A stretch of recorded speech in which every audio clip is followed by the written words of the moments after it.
আসসালামু আলাইকুম। দেখো, আমরা আগের দিনকে যে নিউ একটা চ্যাপ্টার স্টার্ট করেছিলাম, জীবের শ্রেণীবিন্যাস। তো সেখানের মধ্যে আমরা পড়েছিলাম যে সিলোম জিনিসটা কি, তাই তো? তো আজকে আমরা আরও এই শ্রেণীবিন্যাস সম্পর্কিত কিছু তথ্য জানবো। তারপরে আমরা সেখানকার যে ক্লাসিফিকেশন বা শ্রেণীবিন্যাসের যে পর্বগুলো, সেগুলো আমরা স্টার্ট করব। তো আগের দিন আমরা সিলোম পড়েছি, সিলোমের ভাগ পড়েছিলাম যে অসিলোমীয় কাকে বলে, সিউডোসিলোম কাকে বলে, ট্রু সিলোম কাকে বলে, তাই না? এবার দেখো, যখন প্রাণীদের যে দেহ গহ্বর, সেই দেহ গহ্বর বা সিলোমটা যদি রক্ত দ্বারা পূর্ণ থাকে, তাদেরকে বলা হচ্ছে হিমোসিল। এই টার্মটা মনে রাখবেন, ঠিক আছে? হিমোসিল কাকে বলে বললাম তাহলে? যে প্রাণীদের, মানে যে সমস্ত প্রাণীদের দেহ গহ্বর প্রকৃত দেহ গহ্বর মানে সিলম, তাই না? কারণ সমস্ত প্রাণীদের দেহে তো প্রকৃত সিলম দেখা যায় না। আগের দিন দেখালাম যে কারো কারো ক্ষেত্রে সিউডোসিলম থাকে, আবার কারো কারো ক্ষেত্রে সিলম থাকে না, তাকে অ্যাসিলোমেট বলে। তাহলে প্রাণীদের যখন প্রকৃত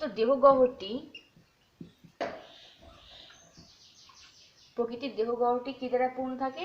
রক্ত দ্বারা পূর্ণ থাকে। ওকে, যাকে বলা হচ্ছে হিমোসিল, ঠিক আছে? আর আর এই যে প্রাণী যাদের রক্ত দ্বারা পূর্ণ থাকছে, সে প্রাণীদেরকে বলে হিমোসিলোমেট।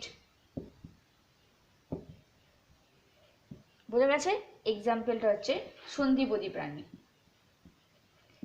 সন্ধিপদ প্রাণী। তাহলে এইটুকু একটু মনে রেখো যে হিমোসিল আর হিমোসিলোমেটটা কি। হিমোসিল হচ্ছে যে প্রাণীদের যে দেহ গহ্বর রক্তপূর্ণ, সেই রক্তপূর্ণ দেহ গহ্বর বা ক্যাভিটিটাকে বলা হচ্ছে হিমোসিল। আর যে প্রাণীদের দেহে এটা দেখা যায় তাদেরকে বলা হচ্ছে হিমোসিলোমেট।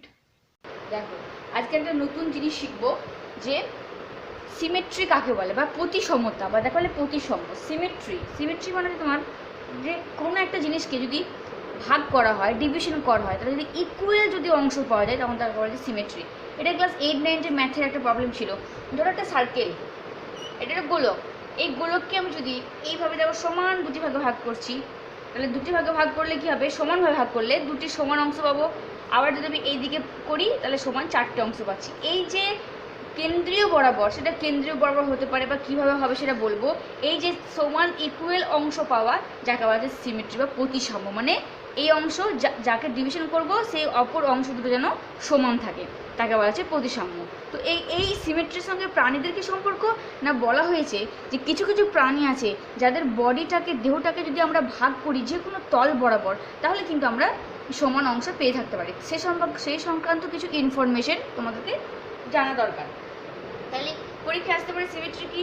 সিমেট্রি হচ্ছে প্রাণীদের যেগুলো ভারসাম্যপূর্ণ, আমাদের দেহের ভারসাম্যপূর্ণ অংশ, মানে কেন্দ্র, সেন্টার পজিশন, সেই বরাবর যদি আমরা দেহটাকে দুটি অংশে বিভক্ত করি, তাহলে পাশাপাশি যে বিপরীত তল, তাদের যে সজ্জারীতি যে গঠন, তাকে বলা হচ্ছে সিমেট্রি।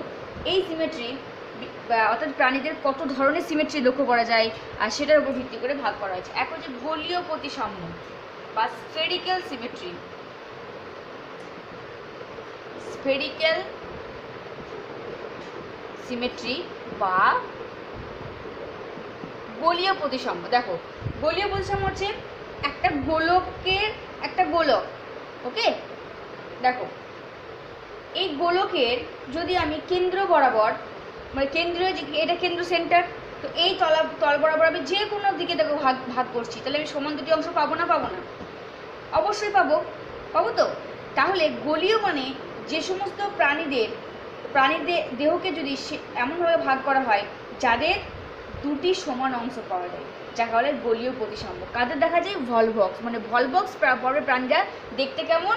এরকম গোলাকৃতি, ঠিক আছে? ভলভক্স পর্বের প্রাণীরা দেখতে হচ্ছে শেপটা হচ্ছে এরকম গোলাকৃতি।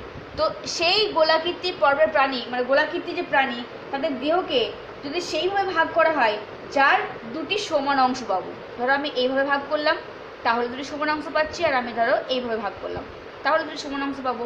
তখন দেখা বলা যায় স্ফেরিক্যাল। অর্থাৎ এক কথায় প্রাণীদের গোলীয় তল বা গোলীয় দেহ যখন কেন্দ্রীয় তল বরাবর বিভাজিত করলে বা ভাগ করলে যে সমান অংশ পাওয়া যায় গোলীয় তলের, তখন তাকে বলা যায় স্ফেরিক্যাল সিমেট্রি। কাদের দেখা যায় এটা?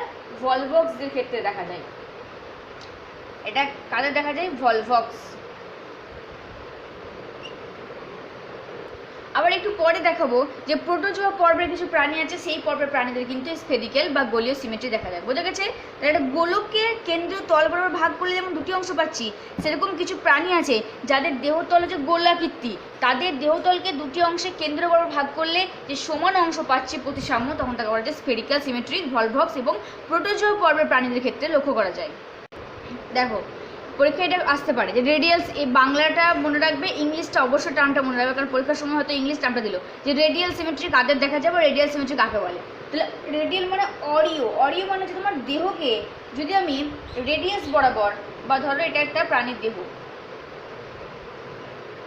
এরকম শেপ দেখতে, ঠিক আছে, তো এই প্রাণীর দেহকে আমি ধরো যদি রেডিয়াস বরাবর মানে ব্যাসার্ধ বরাবর যদি ভাগ করি, এইভাবে অনুলম্ব বরাবর, অনুদৈর্ঘ্য লম্ব বরাবর যদি ভাগ করি, তাহলে যে সেখানে সদৃশ্য যে অংশ সমূহগুলো দেখা যাচ্ছে, দেখো ভাগ করতে পারি তো, তখন তাকে বলা হচ্ছে যে রেডিয়াল সিমেট্রি। রেডিয়াস বরাবর আমি যদি তাদেরকে ভাগ করি, তাহলে সমান যে সদৃশ্য অংশ পাওয়া যাচ্ছে, তখন তাকে বলা হচ্ছে যে। এবারে দেখো, তাহলে তুমি বলবে আচ্ছা তাহলে গোলীয় সিমেট্রি স্ফেরিক্যাল আর রেডিয়ালের মধ্যে পার্থক্য কি? পার্থক্য এটা না যে যে প্রাণীদের শেপটা তলটার উপর নির্ভর করবে, যে সব প্রাণীর শেপ তো এক একই হয়ে থাকে না, সবার তো আর একই রকম দেখতে হয় না, তাই না? বিভিন্ন আলাদা আলাদা শেপের তাদের দেহতল হয়ে থাকে।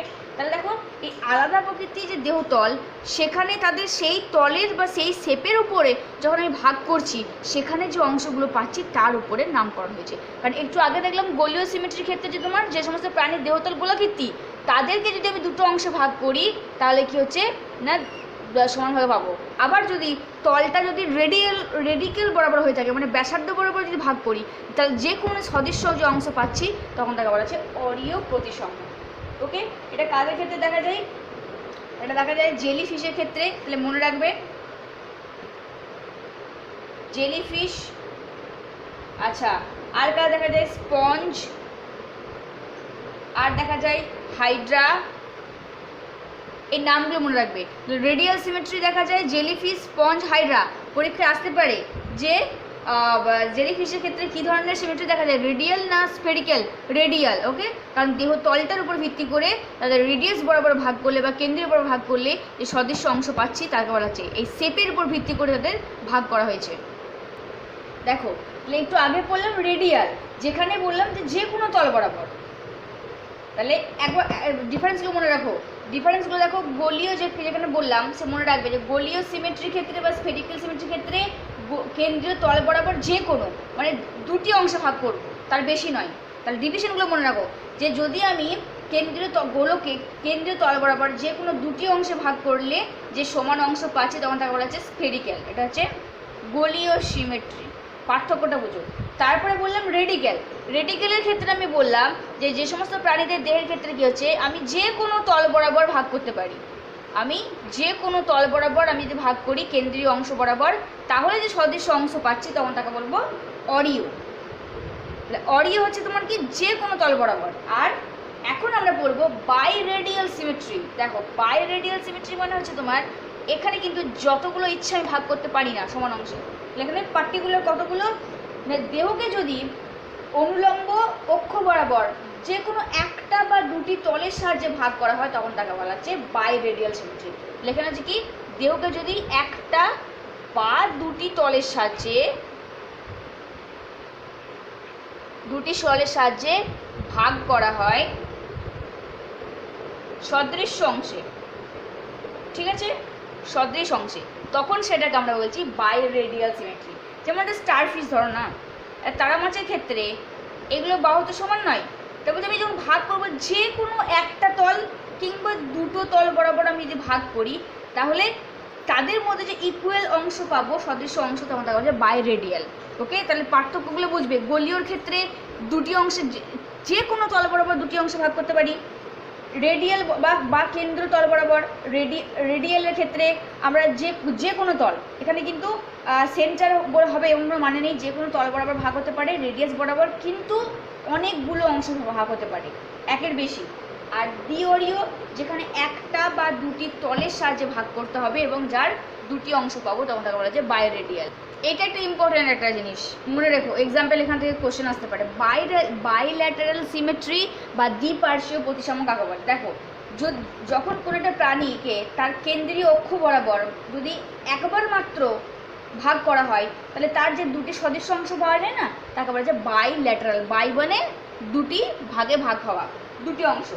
তাহলে বাইল্যাটারাল বোঝা গেছে যে প্রাণীদের একটি মাত্র মধ্যতল দ্বারা দেহটিকে যদি বাম এবং ডান দিকে সমান দুই অংশে ভাগ করা হয়। ধরো একটা ফিশ, ধরে নাও ফিশ, ওকে।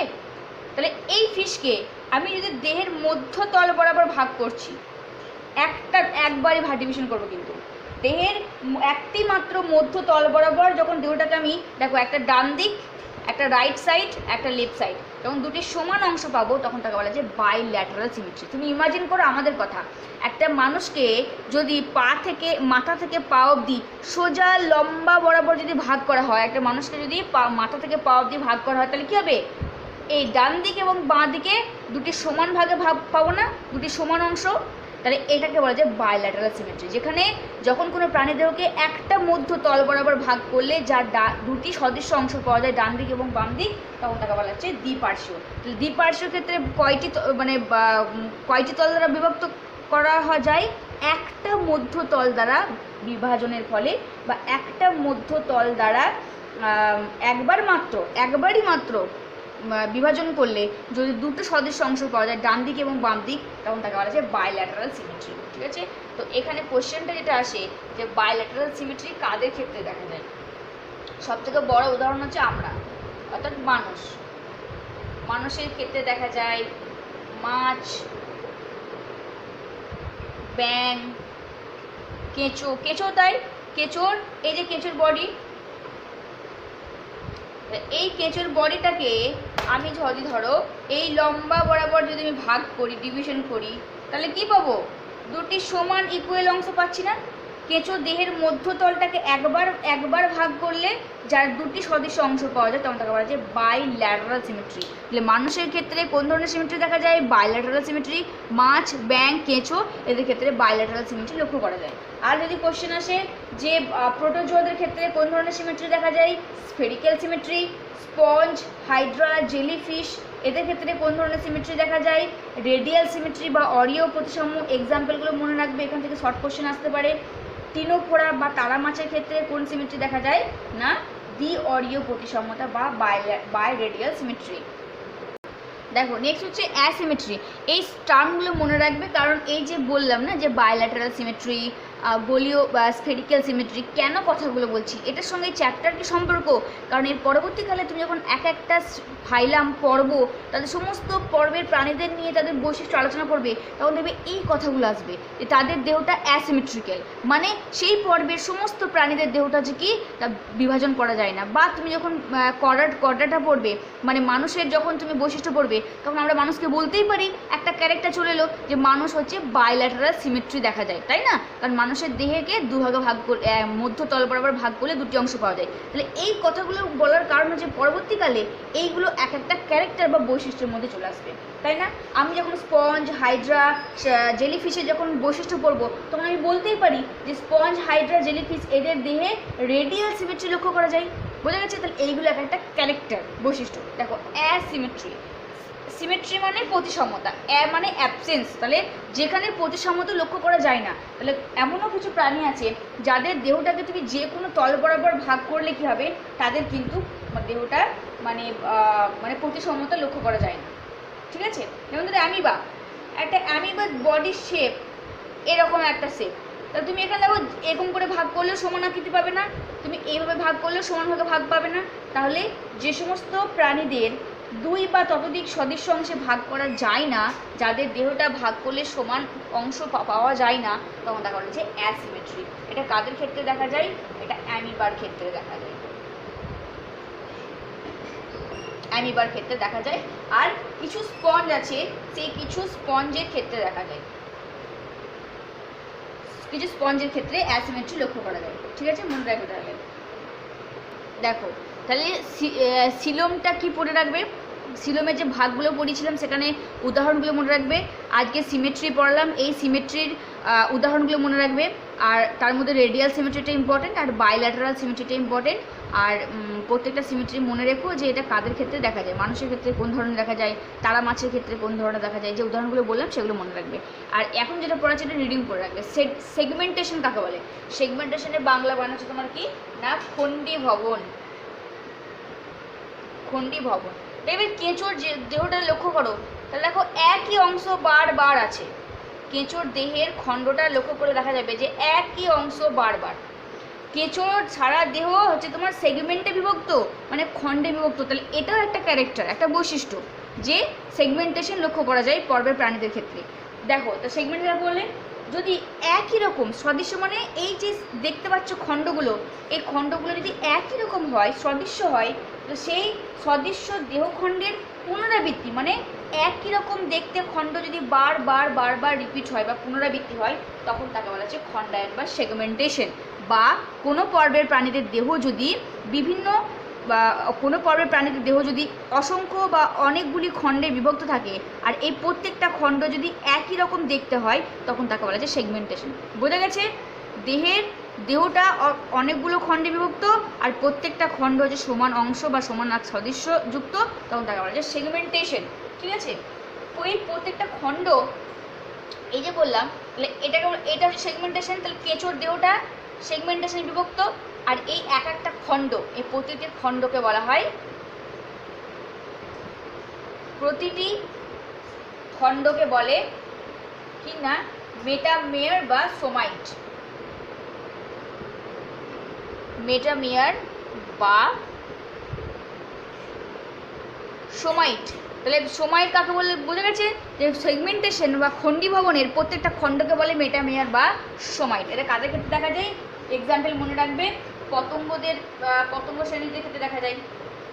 এবারে দেখো এই যে প্রত্যেকটা খণ্ড, এমনও তো হতে পারে না যে সব প্রাণীদের ক্ষেত্রে সমান খণ্ড নাও দেখা যেতে পারে। কোনো কোনো প্রাণীদের ক্ষেত্রে দেহটা দেখা গেল যে সমান খণ্ডে বিভক্ত, আবার কারো কারো ক্ষেত্রে দেখা গেছে যে দেহটা অনেকগুলো খণ্ডে বিভক্ত, কিন্তু প্রতিটা খণ্ডের গুলো আবার একই রকম দেখতে নয়।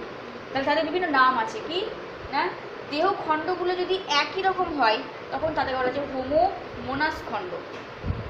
তাহলে কি বললাম যে দেহের প্রতিটি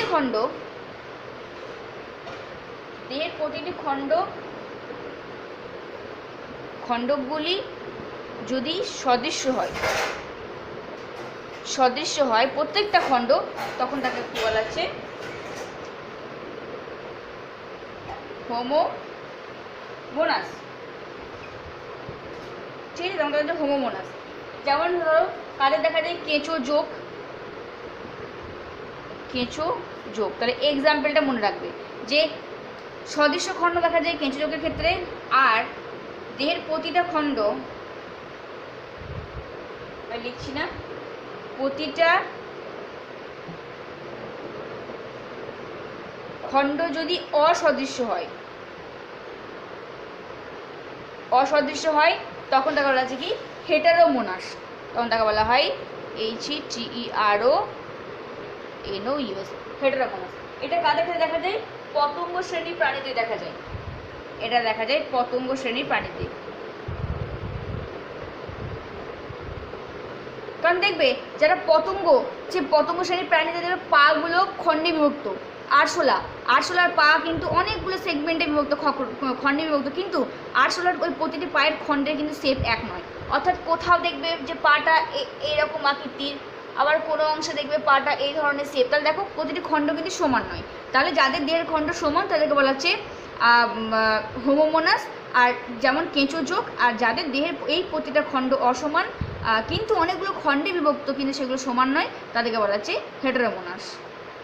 দেখো আগের দিনই বলেছিলাম যে ক্লাসিফিকেশন মানে হচ্ছে তোমার এই যে বৈচিত্র্যময় পৃথিবী, যেখানে অগণিত সংখ্যায় জীব বাস করে, সেই জীবেদের মধ্যে সাদৃশ্য এবং বৈসাদৃশ্যের ভিত্তি করে তাদেরকে একত্রে একটা গ্রুপ বা শ্রেণীতে রাখা হয়েছিল। কেন রাখা হয়েছিল সেটা বলেছিলাম। তো দেখো এই যে সারা পৃথিবীতে সমস্ত প্রাণী নিয়ে গঠিত, তাদেরকে বলা হচ্ছে প্রাণী জগৎ। আর এই প্রাণী জগতের এমন কিছু প্রাণী আছে যাদেরকে আমরা একসঙ্গে রাখতে পারি। কি করে?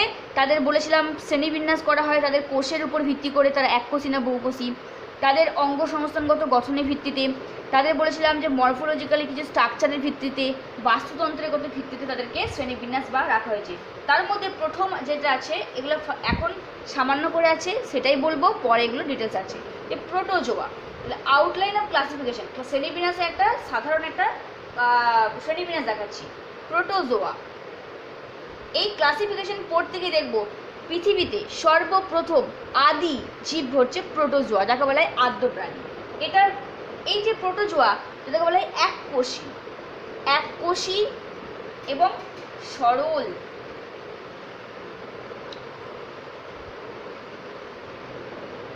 বা একটি মাত্র কোষ নিয়ে গঠিত, অত্যন্ত সরল। এবারে দেখো এই যে এবারে আরো আমরা যখন স্টাডি করে দেখলাম যে আরো অনেক প্রাণী আছে যাদের কিন্তু দেহ একটা কোষ নিয়ে গঠিত এবং সরল এবং প্রোটোজোয়ার সঙ্গে মিল খাচ্ছে, তখন তাদেরকে আমরা সেই সমস্ত প্রাণীদেরকে প্রোটোজোয়ার অন্তর্গত করলাম। সেগুলো কি পরে জানাচ্ছি। 2 হচ্ছে মেটাজোয়া। তাহলে প্রোটোজোয়া মানে হচ্ছে তোমার যাদের দেহ একটি মাত্র কোষ। তাহলে দেখো স্টাডি করে দেখলাম যে যাদের যে সমস্ত প্রাণীদের দেহ একটা মাত্র কোষ দিয়ে গঠিত বা এই প্রোটোজোয়ার মতো বৈশিষ্ট্য, তাদেরকে আমরা একটা শ্রেণীতে রাখলাম এবং নাম দিলাম প্রোটোজোয়া। তারপরে দেখো মেটাজোয়া। মেটাজোয়া হচ্ছে যে সমস্ত প্রাণীদের দেহে 2 বা একাধিক কি থাকে, কোষ নিয়ে গঠিত, তাহলে আমরা একে বলতে পারি বহুকোষী। এরপরে যে সমস্ত প্রাণীদের দেহ বহুকোষ নিয়ে গঠিত তাদেরকে আমরা আবার কি করলাম, ভাগ করলাম, মানে একটা গ্রুপের মধ্যে রাখলাম। ওকে, এবারে বহুকোষী প্রাণীদের মধ্যে তো ভাগ আছে, হ্যাঁ, তাদের বিভিন্ন স্বভাব বৈশিষ্ট্যের উপর ভিত্তি করে। সবাই তো আর একই রকম স্বভাবে হয় না, মানুষও তো বহুকোষী জীব, আর একটা বার্ডস বা পাখি বা ব্যাঙ, সেও তো বহুকোষী জীব, কিন্তু তাদের তো লাইফস্টাইল, তাদের বাসস্থান, তাদের খাদ্যাভ্যাস, দেহের গঠন তো একরকম প্রকৃতি নয়। তো তার উপর ভিত্তি করে আমরা এইগুলোকে আবার ডিভিশন করেছি, ঠিক আছে। তো এই মেটাজোয়াকে দেখো, এই যে মেটাজোয়া পর্ব, এই মেটাজোয়ার অন্তর্গত কাদেরকে বলবো, যাদের দেহ একাধিক কোষ নিয়ে গঠিত, তাদেরকে কার মধ্যে রাখা হয়েছে, মেটাজোয়া। এইগুলো বিজ্ঞানীরা নাম করেছিলেন, আমরা নই, ঠিক আছে। এবারে এই মেটাজোয়ার মধ্যে যারা বহুকোষী, তাদের কারো ক্ষেত্রে আবার টিস্যু সিস্টেম, কলাতন্ত্র উপস্থিত থাকে, আবার কারো ক্ষেত্রে থাকে না। এই যে বললাম যে ধরো এককোষী মানে গল্প শেষ, এককোষী মানে তাদের সিম্পল একটা লাইফ, তাদের কারণে প্রোটোজোয়ার মধ্যে রেখেছি। বহুকোষী প্রাণী, তাদের দেহের স্ট্রাকচার তো এক হতে পারে না, কারণ অসংখ্য বহুকোষী জীব আছে যাদের কারো ক্ষেত্রে সিলম থাকবে, কারো ক্ষেত্রে সিলম থাকবে না, কারো ক্ষেত্রে দেহের হয়তো এই সবেমাত্র কলা বা কোষগুলো মিলিত হয়ে কলা গঠিত হয়েছে, কারো ক্ষেত্রে গঠিত হয়নি। তো কলাতন্ত্রের উপর ভিত্তি করে আমরা একে 2 ভাগে ভাগ করেছি। তাহলে মেটাজোয়াকে কলাতন্ত্রের উপর ভিত্তি করে 2 ভাগে ভাগ করা হয়েছে। একটা হচ্ছে কি না প্যারাজোয়া, একটা হচ্ছে প্যারাজোয়া, আর 2 হচ্ছে এন্টারোজোয়া। একটা হচ্ছে প্যারাজোয়া, একটা এন্টারোজোয়া। ওকে, বহুকোষী প্রাণীকে প্যারাজোয়া কথা বলবো এই বহুকোষী প্রাণী যাদের দেহে সুগঠিত এই কলাতন্ত্র গঠিত হয়নি। দেখো এরাও বহুকোষী, কিন্তু এদের দেহে এই কলাতন্ত্র তখনও গঠিত হয়নি, তার উপর ভিত্তি করে তাদেরকে প্যারাজোয়া অন্তর্গত করা হয়েছে। তাহলে এদের দেহে আমরা কি, তাহলে দেখো এর উপরে লিখছি, দেখো তাহলে প্যারাজোয়া কথা বলবো যাদের সুগঠিত কলাতন্ত্র গঠিত হয়নি, তাকে বলবো প্যারাজোয়া। যেমন তার আন্ডারে পর্ব, পরিফেরা, এই যে রাজ্য পর্ব বলেছিলাম না, তো সেই প্রত্যেকটা পর্বকে আমরা শ্রেণীতে ভাগ করেছি। দেখো এই যে পরিফেরা, আমরা যখন পরিফেরা পড়বো, পরিফেরা বৈশিষ্ট্য, তখন আমরা এই টার্মটা ইউজ করব যে এদের ক্ষেত্রে সুগঠিত কলাতন্ত্র ব্যবহৃত হয়নি, মানে এরা প্যারাজোয়ার অন্তর্গত। বোঝা গেছে? সেই জন্য ওখানে বৈশিষ্ট্যগুলো যখন জানাবো, যাতে এই টার্মগুলো বুঝতে অসুবিধা না হয়, সেই জন্য এখন এগুলো ক্লিয়ার করে দিচ্ছি, তখন বললে যেন বুঝতে পারো। এবার এন্টারোজোয়া, এদের ক্ষেত্রে কিন্তু সুগঠিত কলাতন্ত্র বর্তমান, এদের সুগঠিত টিস্যু সিস্টেম বর্তমান, ঠিক আছে। তার উপর ভিত্তি করে মানে আবার দেখা যাবে যে এই যে সুগঠিত কলা স্তর, এর আগে বলেছিলাম যে ভ্রূণ যখন গঠিত হয় তখন কয় ধরনের স্তর থাকে? 3 ধরনের, একটা একটোডার্ম, একটা এন্ডোডার্ম, একটা মেসোডার্ম। তো দেখো বহুকোষী প্রাণী, তাদের আবার কলাতন্ত্র সুগঠিত হয়েছে। এবারে সেই কলাতন্ত্রের মধ্যে কারো কারো ক্ষেত্রে আবার 2টি স্তর দেখা যাবে, আবার কারো কারো ক্ষেত্রে 3টে স্তর লক্ষ্য করা যেতে পারে। তার উপর ভিত্তি করে দেখো একে আবার তাহলে এন্টেরোজোয়াকে আমরা 2 ভাগে ভাগ করেছি। এক হচ্ছে ডিপ্লোব্লাস্টিক, এইগুলো রিডিং পড়ে রাখবে, ঠিক আছে, মুখস্থ করার দরকার নেই, রিডিং করবে। ডিপ্লোব্লাস্টিক আগে বলবো। তাহলে এন্টেরোজোয়ার একটা ভাগ হচ্ছে ডিপ্লোব্লাস্টিক, কার উপর ভিত্তি করে? না তাদের ভ্রূণের দেহের গঠন কলাতন্ত্রের উপর ভিত্তি করে। তাহলে যাদের দেহে 2টি কলা স্তর মানে একটোডার্ম ও এন্ডোডার্ম, মানে যাদের দেহের এই ভিতরের অংশ একটো, এন্ডো আর একটো, এই একটোর এন্ডোডার্ম থাকে, তাদেরকে বলা যায় ডিপ্লোব্লাস্টিক পর্বের প্রাণী। সব দেখবো। দেখো ডিপ্লো মানে 2টো, বাই। তাহলে যে সমস্ত প্রাণীদের দেহে কলা স্তরের মধ্যে আবার বহুকোষী প্রাণী, কলা স্তরের মধ্যে যাদের আবার শুধুমাত্র এন্ডোডার্ম আর একটোডার্ম স্তর থাকে বা এই 2টি কলা স্তর নিয়ে গঠিত, তাদেরকে বলা যায় দ্বিস্তর বিশিষ্ট বা ডিপ্লোব্লাস্টিক। যেমন এটা কাদের দেখা যায়? এই ডিপ্লোব্লাস্টিক দেখা যায়, মনে রাখবে, নিডারিয়া। এটা দেখা যায় নিডারিয়ার ক্ষেত্রে আর টিনোফোরার ক্ষেত্রে।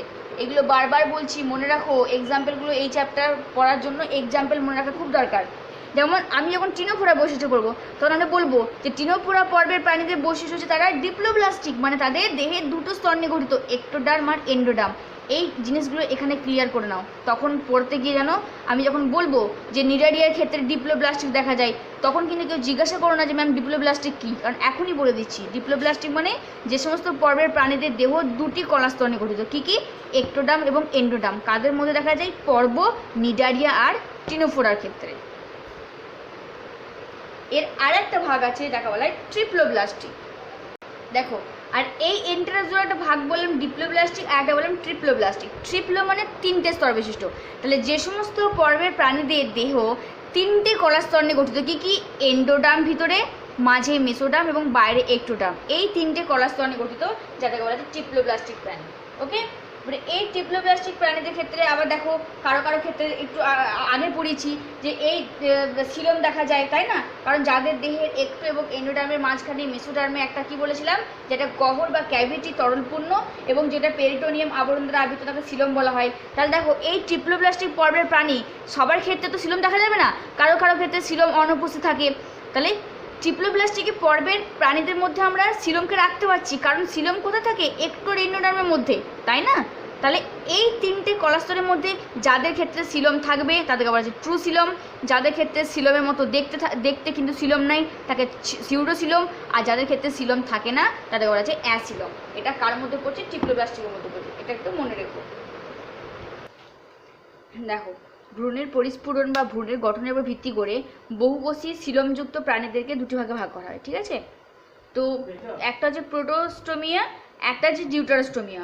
তো এরকম প্রোটো মানে হচ্ছে তোমার আগে, এটা মনে রাখবে। তো এক্ষেত্রে কি হয়? বহুকোষী সিলমযুক্ত প্রাণীদের ক্ষেত্রে ভ্রূণ গঠনের সময় যাদের আগে মাউথ এবং পরে অ্যানাস গঠিত হয়, তাদেরকে বলা হচ্ছে প্রোটোস্টোমিয়া। এটা কাদের ক্ষেত্রে দেখা যায়? এটা দেখা যায়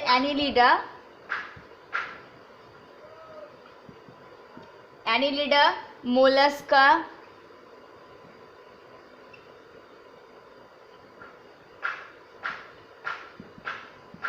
আর্থ্রোপোডা, ঠিক আছে?